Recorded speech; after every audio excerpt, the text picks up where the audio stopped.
మిత్రులు శ్రీనివాస్ రెడ్డి గారు ఎమ్మెల్సీ గారు మాట్లాడారు. యునెస్కోతో గుర్తింపు పొందిన రామప్ప దేవాలయానికి జరగబోయే పెనుముప్పు గురించి మాట్లాడారు.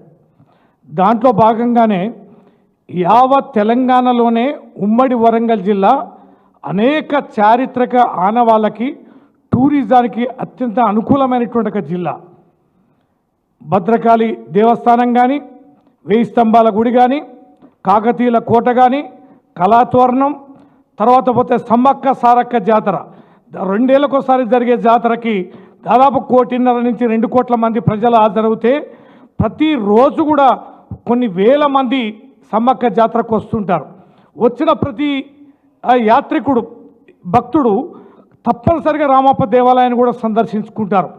వేల మంది, లక్షల మంది, కోట్ల మంది వివిధ ప్రాంతాల నుంచి, వివిధ రాష్ట్రాల నుంచి ఈ యొక్క దేవాలయాన్ని సందర్శించి ఒక చారిత్రక గొప్ప ఆనవాలుగా దక్షిణ భారతదేశంలో ఉన్న 800 సంవత్సరాల క్రితం నిర్మించిన అద్భుతమైనటువంటి కట్టడంగా అనేకమైన అద్భుతమైన శిల్పాలతో నాడు కాకతీయులు నిర్మించిన ఆ గుడిని చూసి అందరూ అబ్బురు చెందుతారు.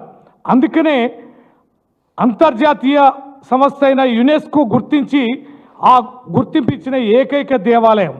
అలాంటి దేవాలయానికి సంబంధించి పరిరక్షణకు గాను కొన్ని గైడ్లైన్స్ ఉన్నాయి. ఆ గైడ్లైన్స్కి అనుగుణంగానే దీనికి సంబంధించి అది కూడా మళ్ళీ కాంగ్రెస్ ప్రభుత్వం పివి నరసింహారావు గారు పేరు పెట్టి పివి నరసింహారావు ఓపెన్ కాస్ట్ అక్కడ ప్రారంభించబోయేది. 300 మీటర్ల లోతులో ఆ యొక్క ఓపెన్ కాస్ట్ నిర్మించడానికి ప్రయత్నం చేస్తున్నారు. దీనిని మా ఉమ్మడి వరంగల్ జిల్లా అంతా కూడా ప్రతిష్టాత్మకంగా తీసుకుంటున్నాం. అటు పాండవుల గుట్టలు, ఇటు లగ్నవరం చెరువు, సమ్మక్క జాతర, ఇటు వరంగల్ సిటీ మొత్తంగా వివిధ ప్రాంతాల నుంచి, వివిధ దేశాల నుంచి, వివిధ రాష్ట్రాల నుంచి వచ్చే ఈ తెలంగాణకు వచ్చే చాలామంది టూరిస్టులంతా కూడా ఖచ్చితంగా వరంగల్ జిల్లా సందర్శించుకొని పోతుంటారు. అందువటి ప్రపంచ పట్టణంలో గుర్తించబడిన యునెస్కో గుర్తించబడిన రామప్ప దేవాలయాన్ని కూడా సందర్శించుకుంటారు. రామప్ప దేవాలయానికి సంబంధించి ఆ కట్టడానికి సంబంధించి ఇప్పుడు ఓపెన్ కాస్ట్ కనుక ప్రారంభిస్తే ఖచ్చితంగా జరగబోయే నష్టాన్ని మా జిల్లా ప్రజలు ఎట్టి పరిస్థితుల్లో సహించరు. మా జిల్లా సంగతి తెలిసిన ఎవరు కూడా ఈ రకమైన ప్రయత్నం చేయరు. తెలంగాణ ఉద్యమాలు కానీ, చారిత్రక తెలంగాణ సాయుధ పోరాటం కానీ, నాడు నిజాంకాలం వ్యతిరేకంగా పోరాటాలు కానీ, భూస్వామ్య వ్యవస్థ మీద తిరుగుబాటు కానీ, లేదా రాష్ట్ర సాధనలో కానీ అనేక కీలకమైన ఘట్టాల్లో వరంగల్ జిల్లా అగ్రభాగాన ఉంటుంది.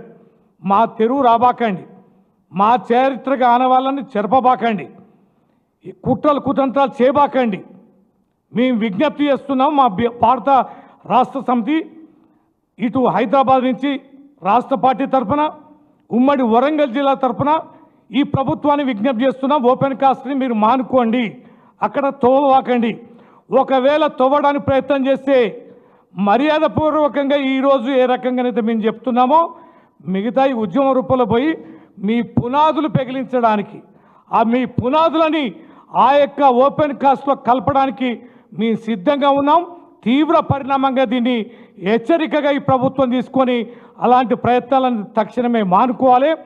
చారిత్రక ఘట్టాలపైన ఏ రకమైన మరక అంటించడానికి, నష్టం చేయడానికి ప్రయత్నం చేస్తే ఈ ప్రభుత్వానికి బుద్ధి చెప్పడానికి వరంగల్ జిల్లా ప్రజలు కూడా సమయం వస్తే ఉద్యమం చేయడానికి సిద్ధంగా ఉండాలని ఈ సందర్భంగా మీడియా ద్వారా, మీ ద్వారా విజ్ఞప్తి చేస్తున్నాం.